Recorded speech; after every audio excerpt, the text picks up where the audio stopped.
Hi, welcome back to Feel Food Factor. Today's special recipe is stuffed turai or loofah squash or rich gourd, which we call it in India. So this particular recipe is my special recipe. I made this about 13 or 14 years back, and from then on it has been our family's favorite. So I'm going to share my special recipe with you all today. So for that I have cut the turai or the loofah squash into 3-inch pieces. So after cutting the turai, now I'm going to heat up a pan, and in that pan I'm going to roast some peanuts. So the measurements that I've taken here is 1/4 cup of peanuts, 2 tablespoons of sesame seeds, 2 tablespoons of dry coconut flakes, and 2 tablespoons of roasted chana dal or dalia. So as the peanuts take a little bit of time to roast, first I have added the peanuts and I'm roasting them for about 2 minutes, and then I have added the 2 tablespoons of sesame seeds. Keep mixing them thoroughly and on low flame. Here for the spiciness I am adding dry red chilies. So as per your spicy levels you can increase or decrease the dry red chilies. And also I have added 7 to 8 cloves of garlic, and we don't need to roast the garlic much. That's the reason I've added towards the end of roasting this. So now while the pan is still on the low flame, I'm going to add in 2 tablespoons of dry coconut flakes. So make sure that you do not burn the coconut flakes because they tend to burn very quickly. So just towards the end, while you're switching off the stove, that's when we'll add the dry coconut flakes.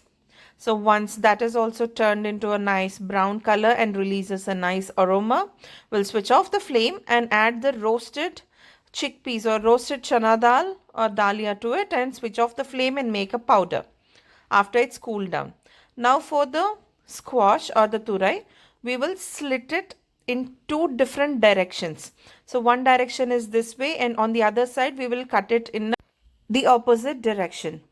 So the reason we slit it the opposite direction on each side is because once we stuff the masala powder into the turai or the loofah squash, it will not ooze out, and also the pieces of turai will not break.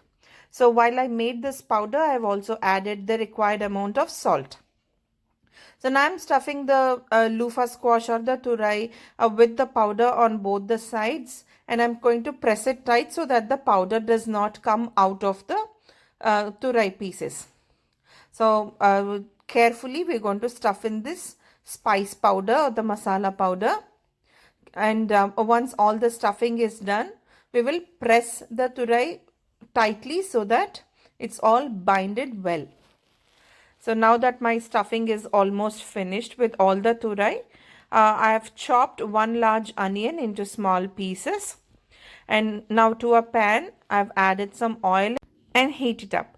Once the oil is hot, I'm going to add in 1 teaspoon of mustard seeds and 1 teaspoon of cumin seeds. So once the mustard seeds splutter, that's when we will add the cumin seeds. Otherwise the mustard seeds will have a bitter taste. So once the cumin seeds also start spluttering, that's when I will add the finely chopped onions to it. So the onions have to be small and tiny so that it gets perfectly cooked. So now after adding the onions, we will fry it on low flame or low to medium flame, because we want the onions to caramelize nicely and it will release a very sweet flavor. So that's the only reason we put the flame on medium or low, so that the onions are caramelized perfectly. So the onions have changed color already. I'm adding a little bit of salt only for the onions because I've already added salt in the spice powder. So we have to be very careful while adding extra salt here. So after the onions have changed a little bit of color, and while they are turning brown, that's when I've added a 1/4 teaspoon of turmeric powder and half a teaspoon of red chili powder just for the sake of color, and that is Kashmiri red chili powder, which does not have a lot of spiciness. It's only for color. Once the masalas release a nice flavor, that's when we will add in the stuffed turai or the loofah squash pieces to the onions, and we will let them fry on low flame. And we will use a pan that is wide enough to fit in all the uh, turai pieces, which do not overlap on each other. We want them to be browned and cooked evenly. So I've put a lid on and check it back after 5 minutes. So this particular recipe takes a little bit of time and patience because we want all the pieces of the squash to be intact without splitting up. It takes about 25 to 30 minutes for this recipe to be finished because we are cooking it on a low flame, but it's worth the time that we are investing. So after turning it onto the other side, again we'll put the lid on and let it cook for another 5 minutes. And just all that we have to do here is keep checking every 5 minutes and make sure that it doesn't get burnt, because the dry masala powder that we have stuffed in, it comes out slowly while the squash releases the water, and it might get burnt, and we have to be careful that the sabzi doesn't get burnt. So I'm going to place the lid on, and again I'll check back after 5 minutes. So it's already half cooked. So now the turai or the loofah squash has released a good amount of water and it started to soften a bit. So while turning the pieces around, be very careful so that the turai or the loofah squash doesn't get squished and doesn't turn mushy. So now I'm going to check back again after 5 minutes, and it's almost 75% cooked. See, there is a nice brown layer that is appeared in the bottom of the pan, which is a nice caramelization. So now at this stage, I'm going to add the remaining masala powder that's left over after stuffing into the squash or the turai.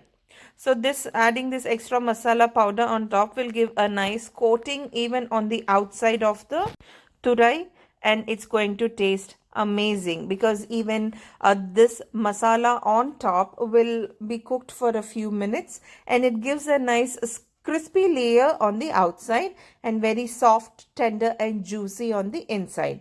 So I've put the lid on and I'm going to let it cook for another 2 or 3 minutes, and now the sabzi is ready.